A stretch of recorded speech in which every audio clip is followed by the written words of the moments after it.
Well, good morning, everybody. Whoops, already made a mess of the slides. Let me go to the start of the slides. Everyone's getting a sneak peek of the slides. Okay, good morning, everybody. Welcome to Resilience First COVID-19 a panel webinar, part of the Resilience First webinar series.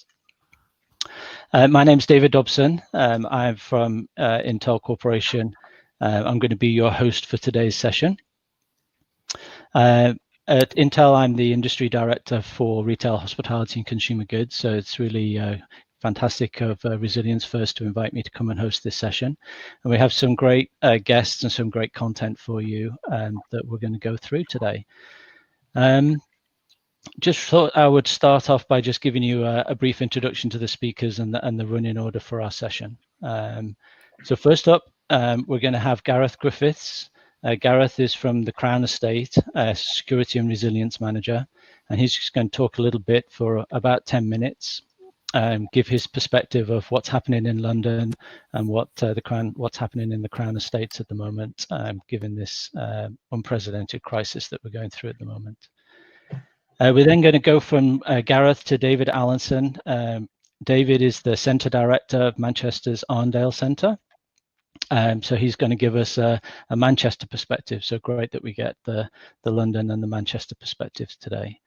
Those presentations are going to take about 20 minutes between the two. So at about 25 past, we will have some time for some questions. We have about 10-minute Q&A time where you can ask Gareth, David, or myself any questions about the topic that you've heard today or anything regarding security and COVID-19.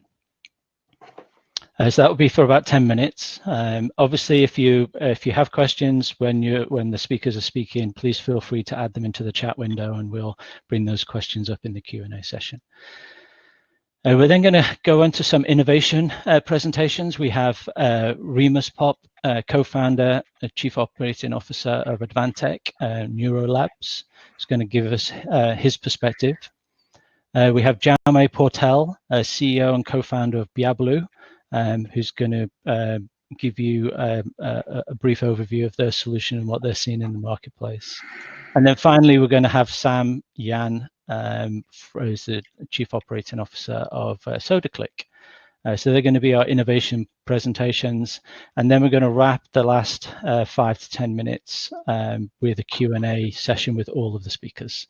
So if you didn't get your question in the first phase, we've got a second piece to ask the questions. Okay, so again, thank you all for joining us today. I'm going to keep my introduction brief and allow really the main session to kick in. So I will hand it over to Gareth. Gareth.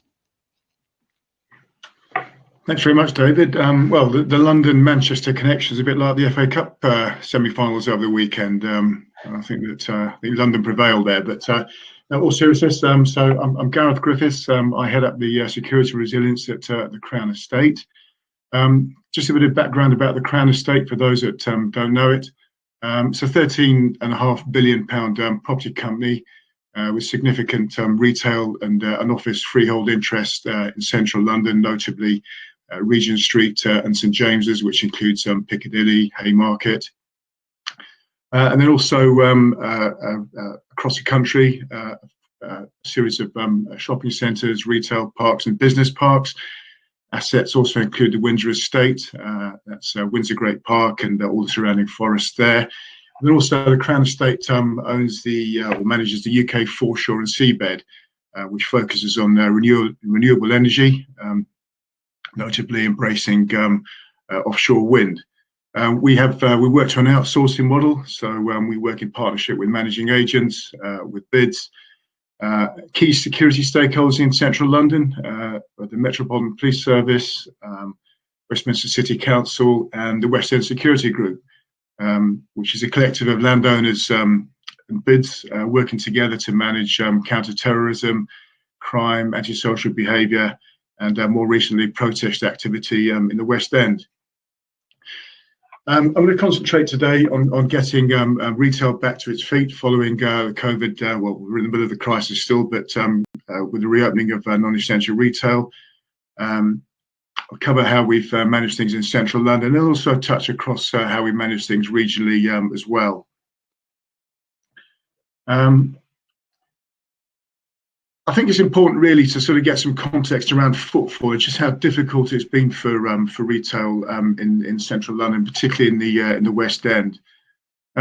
Just to quote some figures, so this year West End footfall is up by 17% week on week, but down 63% year on year. I will say that right in the middle of the crisis, probably about 3 weeks into it, there were times we were 98, 99% down on footfall, which is phenomenal really. High street footfall at the same time this week is up around about 6%, but down 52% year on year. As far as London transport is concerned, if we take Piccadilly Circus, probably the busiest station across our central London portfolio, this week travel was up 34% week on week, but down 90% year on year. Bus passengers, again, to Piccadilly Circus, up 21% week on week, but down 75% year on year. As far as retailers along Regent Street are concerned, we've got 86% of those are open at the moment. And in St James's, which includes, as I say, Piccadilly, Jermyn Street, Haymarket, 69% open. And then just for context, again, we really do rely on the office support for retailers and the international travellers as well. Central London occupancy for the offices is running at 25%, so you can just see how far how down that is. As far as international travel is concerned, again, many of the hotels across the West End are still closed. There's not many international travellers coming in. Clearly, air travel is affected as well. So again, that affects numbers. Regionally, for us, our numbers are an awful lot better than that. And at one of our land flagship sites, the footfall is not too far off as to what it was pre-COVID. That's taking away some of the soft play areas, though. As far as using tech is concerned, I think it's more a case of having to adapt to the circumstances now than sort of tech innovation for us at the Crown Estate. However, just to go through some of the bits of tech that we're using at the moment, we've seen customers using Bluetooth technology to help manage queues. So people queuing outside the busier stores can get data on through Bluetooth as to how long it'll take them to get into their particular store. We share some of the TfL and other footfall counter data to look at movement across the West End, and you can see from that Londoners and people living in the southeast are slowly but surely accessing the area. Through Westminster as well, and TfL, there's a big drive for the electric scooter hiring. That's due to go on trial at any moment, so that'll increase numbers as well. Electric bike docking stations have increased in numbers. As far as bikes are concerned, anybody who's been to the West End recently will see the number of sort of toaster rack cycle racks that have been installed, really to sort of get ready for a real influx in cycling. In the pipeline through the bids is an effort to get the whole of the West End onto a public Wi-Fi system. Then just to talk about the public realm as well, a great deal of work through Westminster City Council on this. Is all the streets in our portfolio, around our portfolio, have been widened to assist with the social distancing and to increase numbers, notably in Regent Street, Piccadilly, and in Jermyn Street as well. So some great work has gone on there. As far as our London reopening is concerned, a real concerted effort through the bids and managing agents.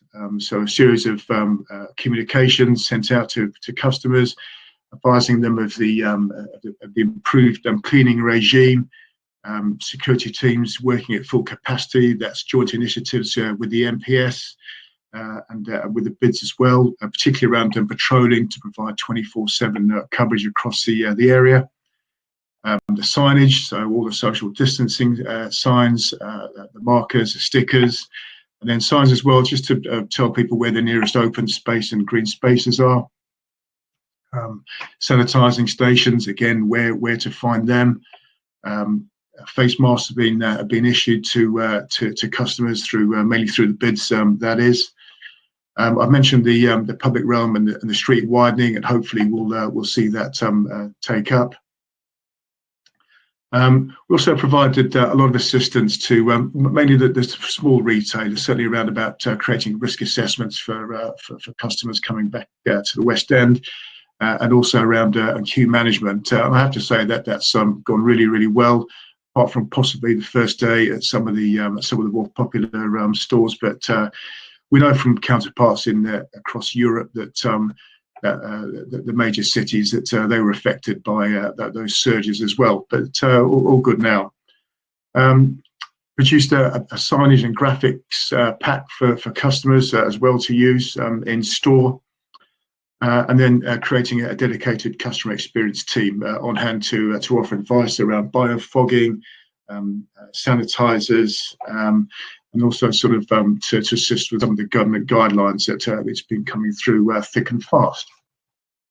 It's interesting to see some of our sort of the major tech customers are moving towards this experiential customer journey where whole families can enter the store. They can test out the latest games. They can sit in a virtual Formula One car. The idea is that they would go away and make their purchases online.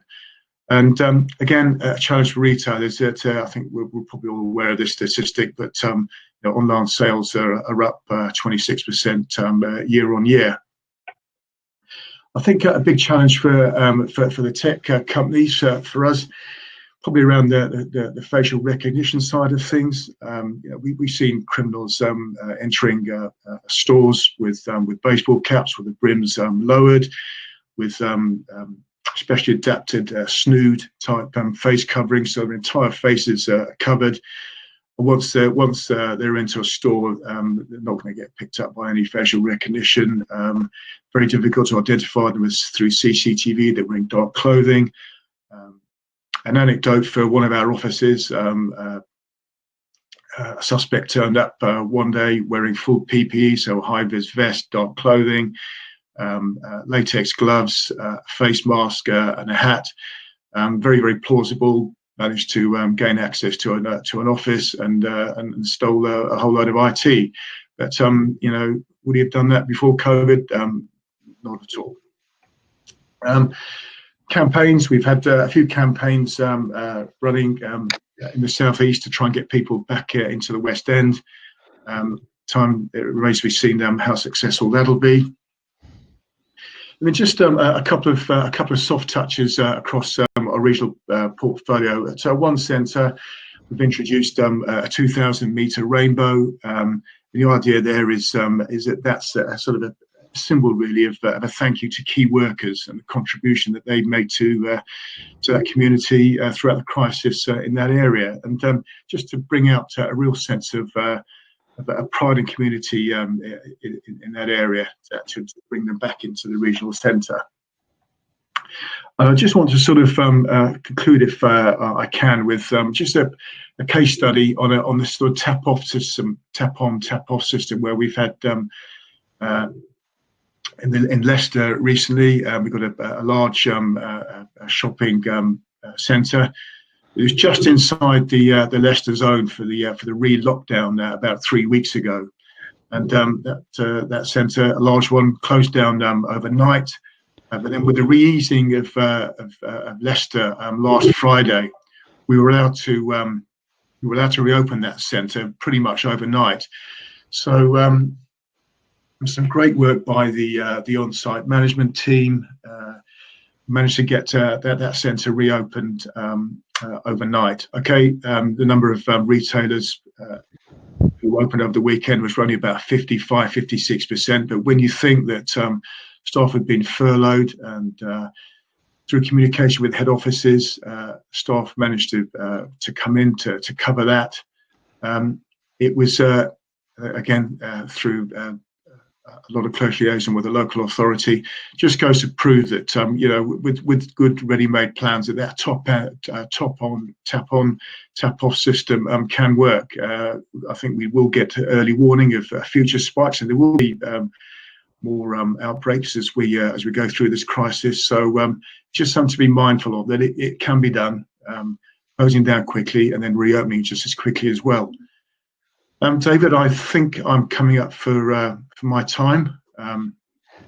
You are. Thank you so much, and a great anecdote to finish with. I mean, that I think it's going to be a theme for a little while, right? Where in regional locations with these regional lockdowns, it's kind of we as a shopper don't tend to think too much about the stress that would put in the likes of you and retailers under and closing down and opening up at short notice. But great to see that you can do it, and a great anecdote. Thanks for that. Okay, thanks, David. Thank you. So I'm going to now hand over to David Allinson. Just a reminder, is the Centre Director for Manchester's Arndale Centre.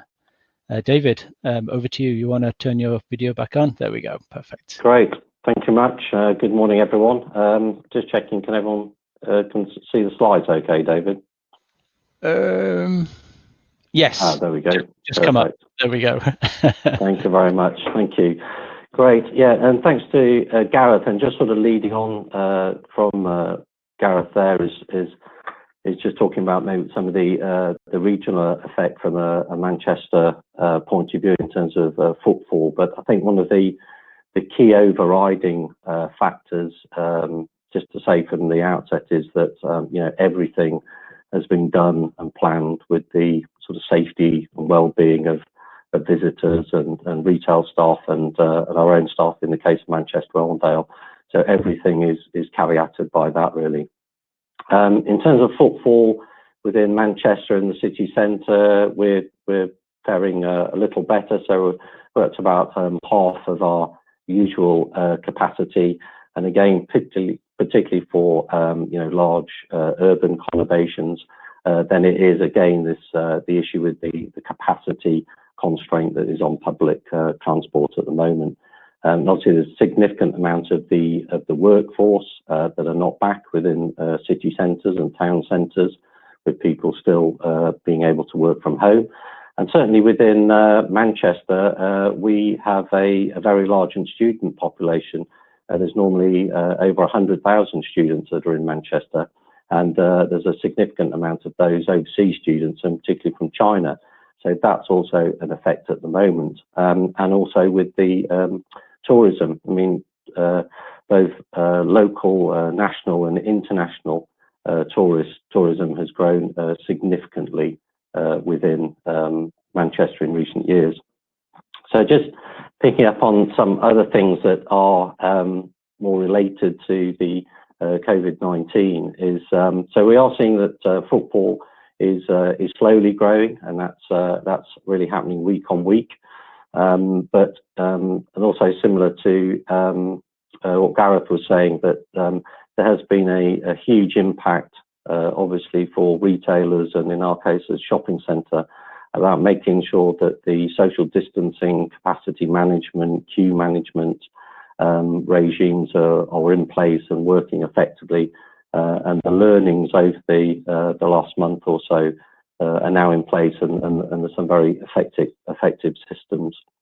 Again, pre-awareness with customers before visiting the shopping centre in terms of the non-essential retail opening on 15th of June was absolute priority. So that was done with videos and social media, but obviously we actively approached regional and national media as well to get those messages over.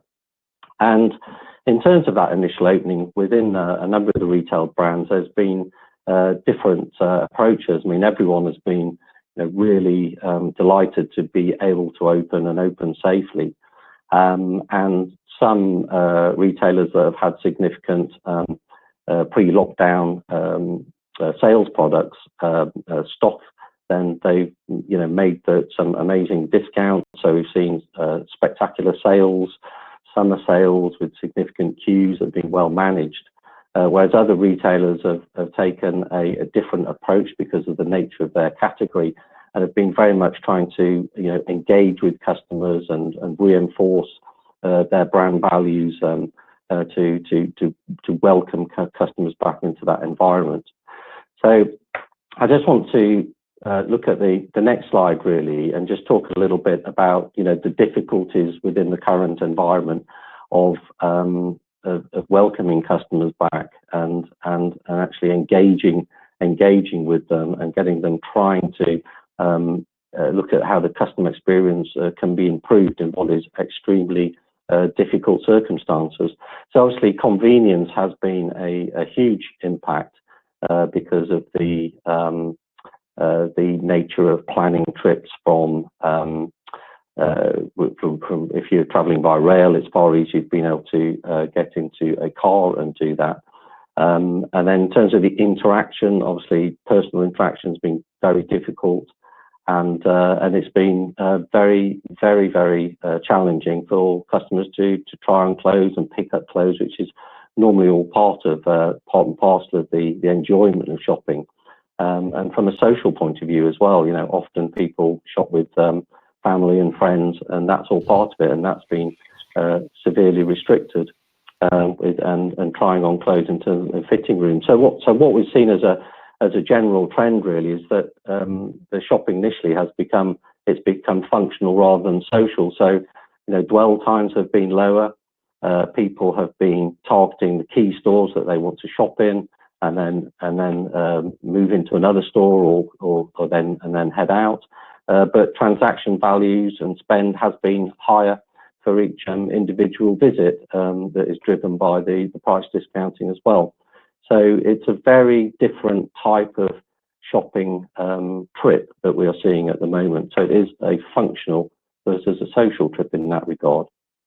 So looking at how technology may be able to enhance the customer experience within the current constraints and how that experience can be improved and sales volume increased. I mean, I think these are just some ideas really for discussion. Some are in place with various different retail brands at the moment to a lesser or greater degree. But I think we may see more of this, what is going to be the balance going forward between sort of the virtual and the actual interaction with store teams. So, using technology or smartphone technology, will there be more prevalence of QR codes on garments, linking with the RFID technology that already many retailers have? Will stores be used more as not only as warehouses to pick for other physical stores, or will they be used to pick to meet online demand as well if certain ranges are not available? And I think there's also potentially where technology can gain a greater understanding in terms of the shopper behaviour within this COVID-19 environment, where we look at dwell times and how shoppers move around the store. What implications are there on being able to increase spending? How is potentially there's technological improvements that we could look at determining what the emotional state shoppers are in. Because obviously in this type of environment, the emotional well-being of shoppers is of the prime importance, and the ability to maximise space, that use space differently and in a different way to increase the shopping experience, and also generate additional sales as well. So there may be options there. And I think one of the key things, whatever happens and what technical advancements need to consider, is for brands, having this emotional connection with the customer is absolutely key. And within the current environment, that's very difficult to attain at certain times. We've already seen, in recent times, this merging of the physical with the online environment. So, will this be something that will actually be accelerated, this merging and bringing together? But I think whatever technology that is available that can help to develop some of these areas is, it really needs to be cost effective. So, is the investment going to be significant? Will retraining of staff be needed? New types of skills? So, I'm sure there are solutions that can, add real value to the shopping experience, but it has to be done in a cost-effective way as well. And thank you.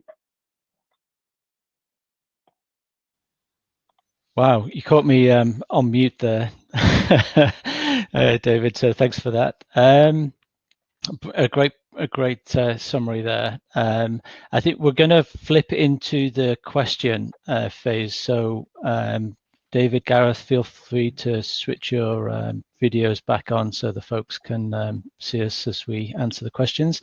There's a couple come through in the chat room. I guess we could just take them in the order they've come. Just as a reminder for everybody, if you do want to ask a question, please just post it into the chat window on the right-hand side of the site. And so from Robert Hall, how are you helping to manage security of closed shops and streets? Great question. So when you have to close, how is security being handled? Gareth, do you have a... Yeah, happy to answer that. Thanks for that, Robert. So as I mentioned earlier, in fact, right from the start of COVID, when none of the retailers were opened, we redeployed our concierge teams to patrol the West End on a 24/7 basis. Really increased the number of nighttime patrols as well. And those all coordinated with our two local bids and also with the Met Police. So I have to say that crime, whilst during the main crisis, was really down, as you can imagine. But there were a couple of offences. I'm pleased to say that suspects were arrested very quickly on both occasions. But we really do feel that that enhanced patrolling has safeguarded all those shops as well. Also, we managed to get retailers to remove expensive disposal windows and indeed stock from shops as well during that time. I guess the drop in footfall probably would have helped there as well, right? There wasn't so many people in the streets in the area. No, there weren't, but we knew there were. There was some aspirational individuals who did intend to commit crime, but I think because of the scale of the on-street patrolling and also the fact that expensive displays have been removed from premises as well, I think helped. There was nothing on offer really.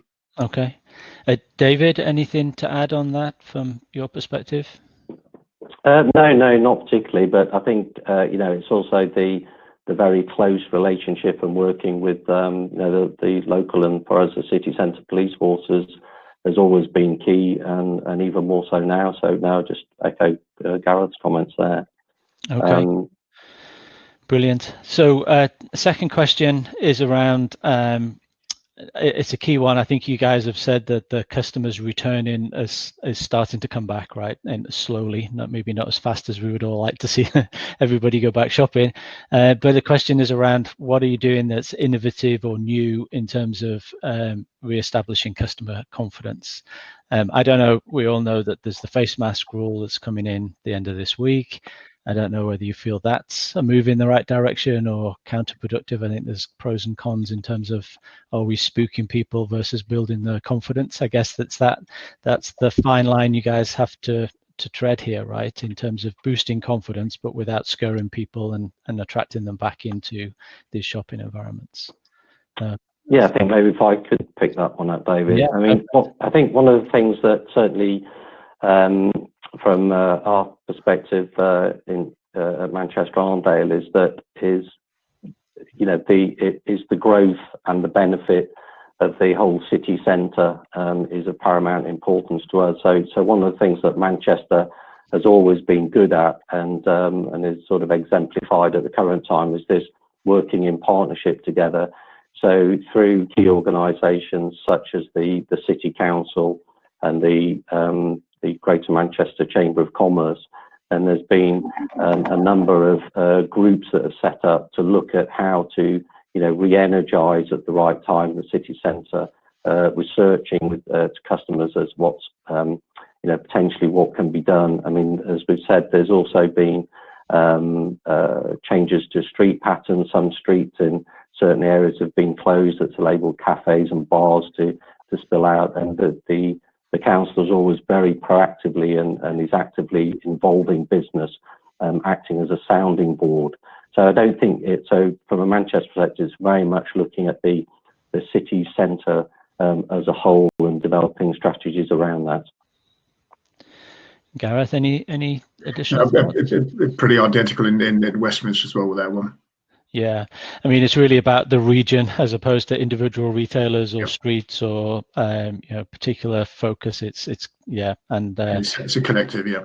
Yeah, and it's a challenge we're all facing at the moment, right? So let's hope consumer confidence comes back quick. So we do have another couple of questions that have come in. Actually, 3 questions have come in. Not sure we'll have time for them all, but we could probably move a couple to the later question and answer session if we don't get through them all now. Great question about social media. So we've heard about some of the stuff, well, maybe not, but some of the video shopping channels that have started to emerge out in Asia, where people are starting to use social media as a way of offering shopping opportunities to customers. The question here is, have you thought about or have you any experience of adapting your social media channels to offer shopping opportunities for customers? Has that social media angle come into your plans yet? I think from our side, it's really at the moment the social media things like advertising, paying for advertising, certainly through social media. We've been doing that particularly regionally, and as well, it's rather than the shopping, it's really trying to attract the shopper back into town. So to turn around, certainly regionally, people who live quite rurally, to turn around and say, listen, this is a great place to come and shop, and this is why, this is what we've got for you, and this is what you could achieve, and following David's theme, you can do it safely, and that's a priority. But we're at that phase at the moment, David, rather than sort of connecting, purchasing something on social media with that platform. Yeah, David, any difference in Arndale and Manchester? Yeah, I think social media has always before the pandemic was always very important, and I think since and during now and going forwards will actually be even more important.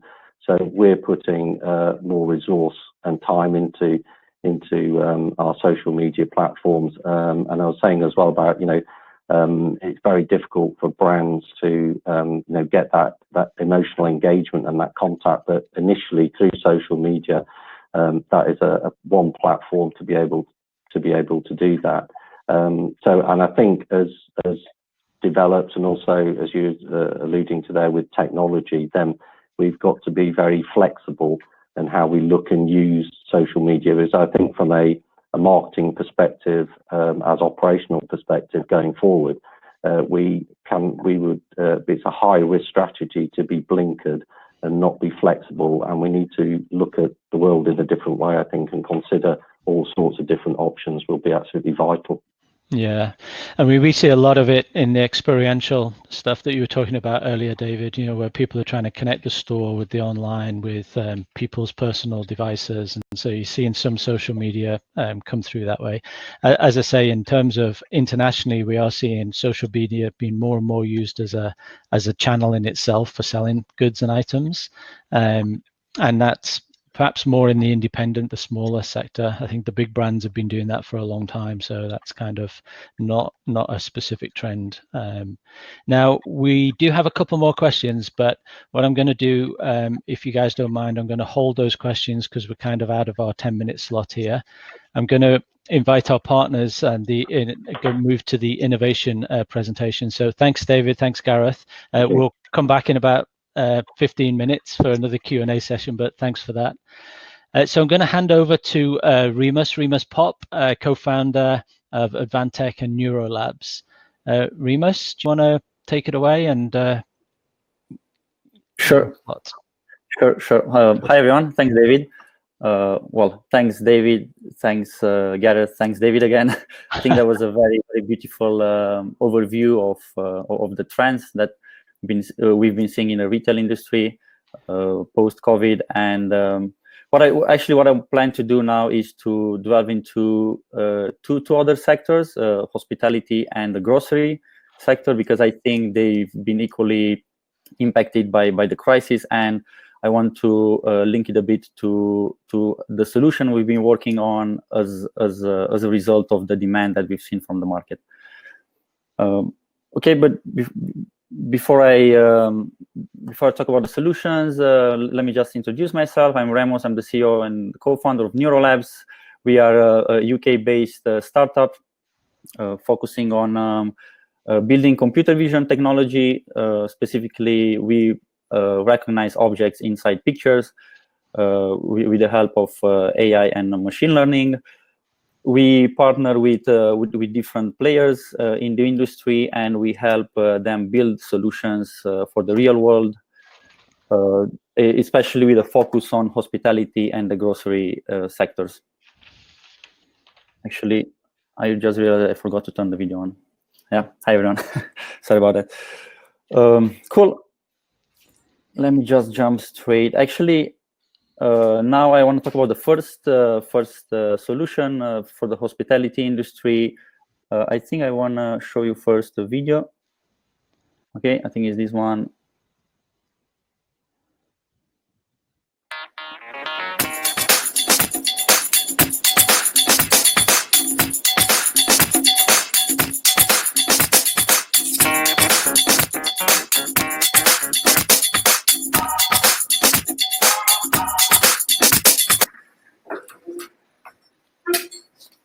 Yeah, we could hear that, Remus, but we couldn't actually see anything, or I couldn't. No? So, no. Okay. Yeah, it seems like the presentation is still up. I don't know how to put the video. Okay, maybe not. I'll play just first. Got it now. Yeah.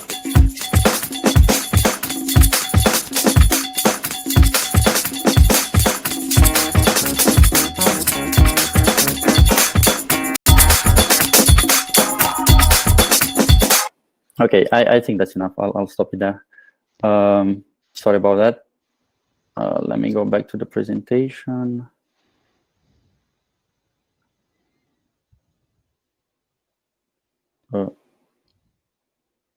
Okay, sorry about that. Okay, so what was that? Well, basically, that is a solution that we've been working on together with our hardware and software partners. We've seen post-COVID a lot of demand coming in from the hospitality industry to look for ways to automate the checkout process. And I think this solution, together with the next one that I will present, kind of like address two key necessities that emerged during the crisis. And that would be specifically automation in general and social distancing. And both solutions were kind of very much accelerated by the crisis, and especially this one. We've seen a lot of interest from the UK, but also from countries such as Norway or Estonia or Spain. Basically, it's pretty straightforward. What's happening here? It's an automated way for the customer to check out. Instead of queuing to pay for your meal, you can just use this kind of like self-checkout machine with almost no interaction with any human cashiers. In this way, you can avoid any contact with other personnel, but also there are many different benefits on the business side as well. We've seen, as I mentioned before, we've seen a lot of demand, particularly from the business offices, because it's kind of like in their own responsibility now to slowly reopen their canteens, and offices eventually will have to reopen. People will start going back to the office, and the canteens will have to start reopening as well. However, the canteen providers, they want to actually, I think they are forced in a way to use this new environment to come up with innovative solutions.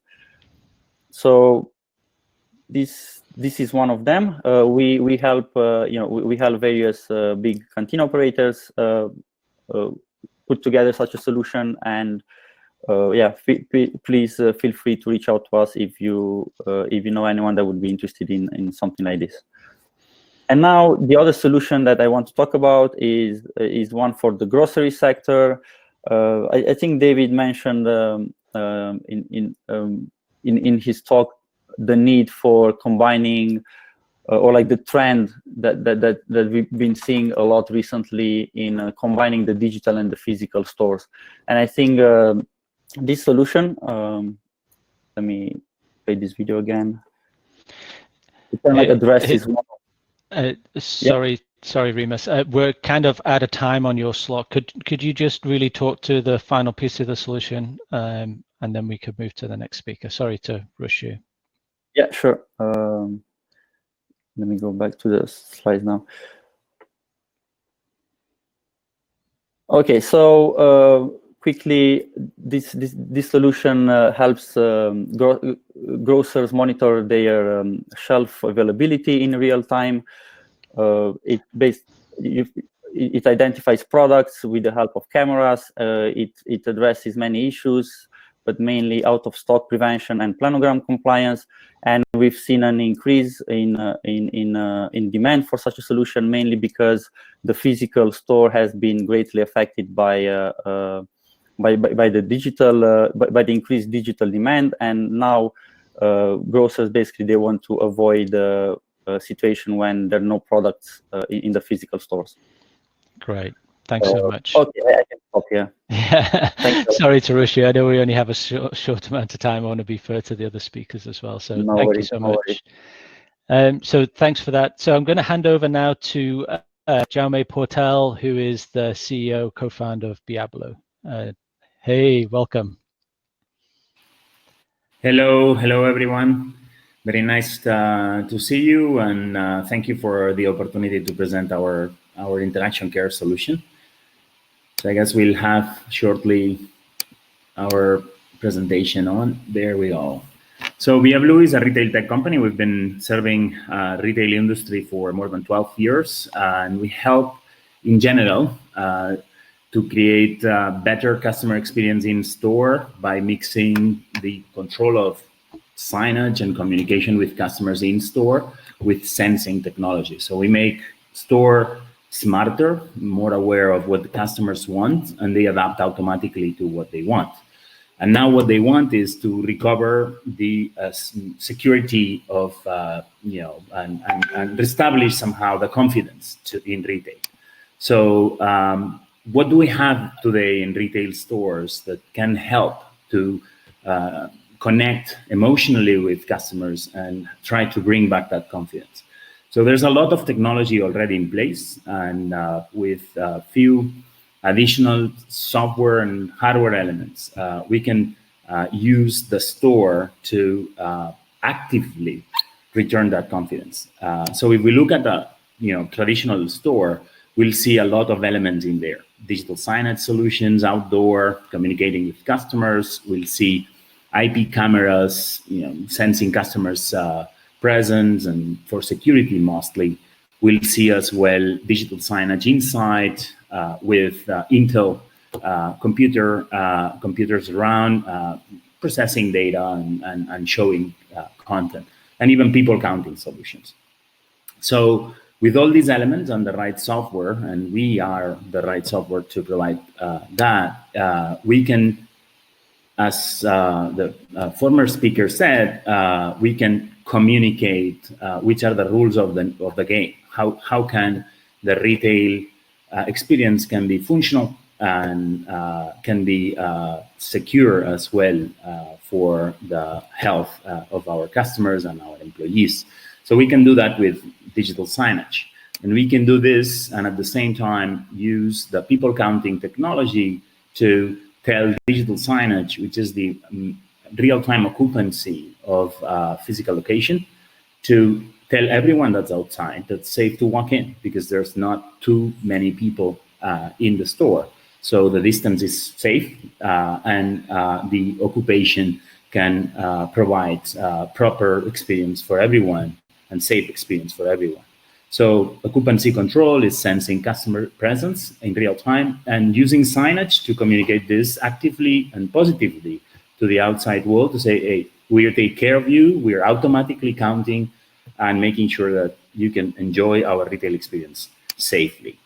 At the same time, we have integrated this mass detection in the same IP cameras that are deployed in stores. We process that stream of data, and we detect masks in customers' faces. And we trigger automatically a message saying, please wear your mask.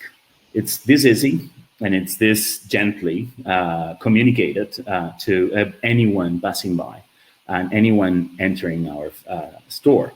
And that is extremely useful because it reduces the tension between our staff and our customers, and at the same time is, somehow thanking as well the ones doing the right thing. So automatic detection with IP cameras of mask in our customers. At the same time, with zenithal cameras, we are sensing presence of customers, distance between them, and if they are too close in real time to our employees. And we can protect our employees in the cashiers and in other locations by asking customers to keep the distance. So this is doable, this is automatic, and this can be enforced with technology in a way that avoids this conflict with the customer and communicates in a better way this type of messages.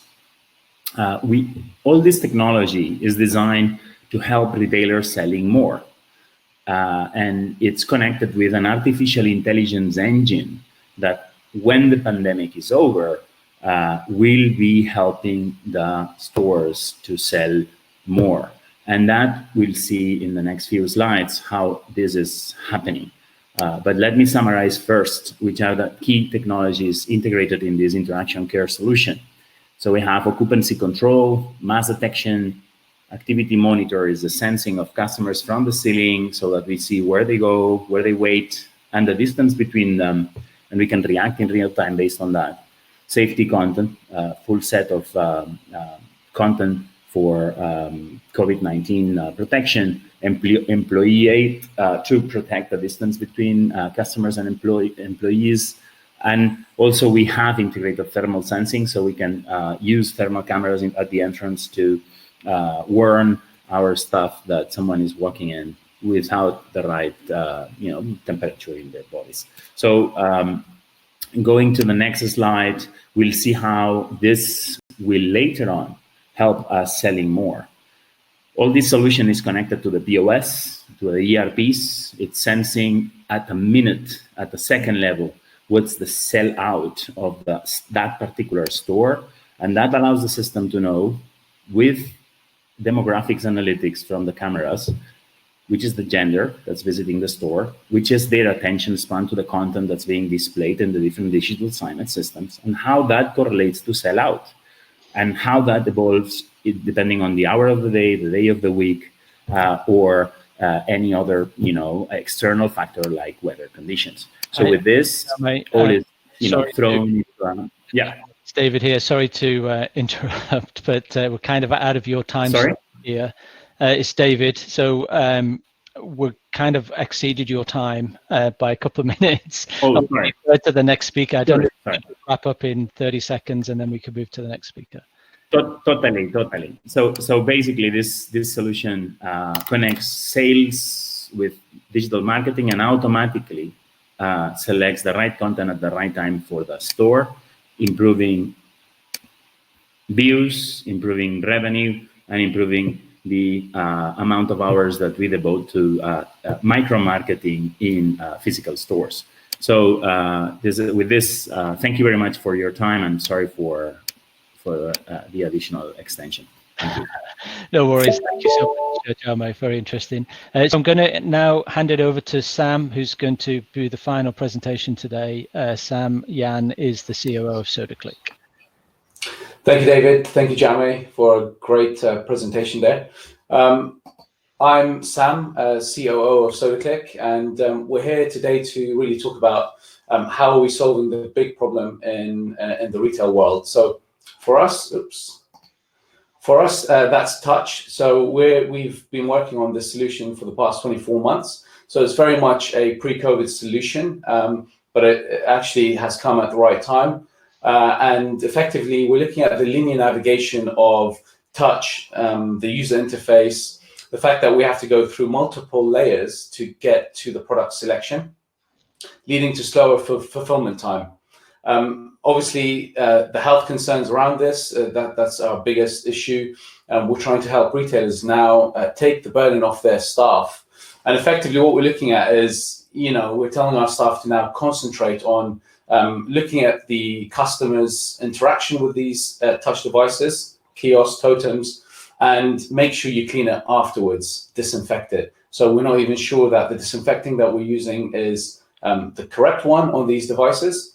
And effectively, what we want to do is eradicate that and create more of a natural and immersive experience so that our staff can focus on what they need to do best. And that's really to interact with the customers in a helpful and polite way to really sell the products at hand. How are we doing this? So Sodaclick is a digital signage content platform for creating immersive AI, artificial intelligence, and IoT-driven solutions.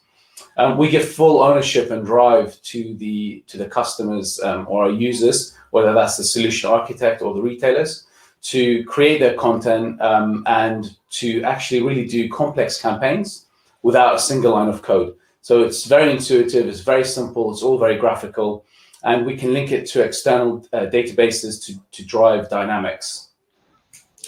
The solution itself is voice. So, for as long as we can remember, as soon as we learn to communicate with one another, voice is really the way we communicate.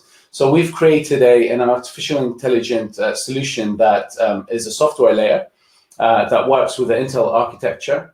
And it also is coupled with a few sensors, so camera and a mic array. That creates a totally hands-free digital signage solution. There are no wake words to trigger the microphone, so effectively your customers can walk up to a digital signage solution or a kiosk, a touch kiosk, and have a multimodal experience. So if they aren't comfortable touching the screen, they can really navigate the content or the products through their voice. So it's very natural. It leads to faster fulfillment time. And ultimately, in today's environment, it helps stop the spread of germs. The way we're doing this is through speech recognition and speech synthesis. We're doing auto detection of languages, so it is a multilingual model. So as you utter your phrase or sentence to understand the on-screen product selection that you want to see or to learn more about or even to purchase, we can detect that. We change the content in real time on screen to that native language.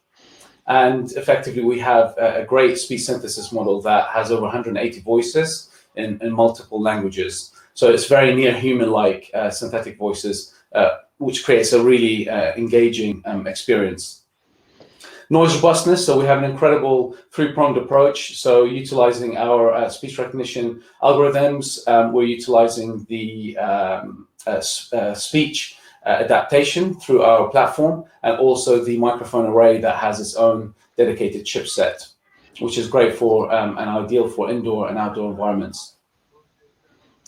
So effectively on Sodaclick, you'll create your campaign, you'll do all your content, attach all your dynamics from external databases, and then Sodaclick will do all the heavy lifting for you.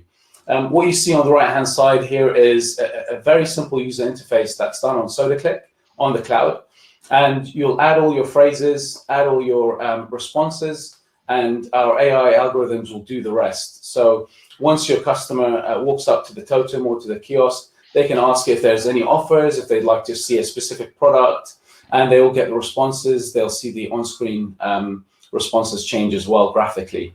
And there's a QR code for a multi-modal approach. They can scan that, take an offer back to the store cashier if the checkout isn't done on the kiosk side.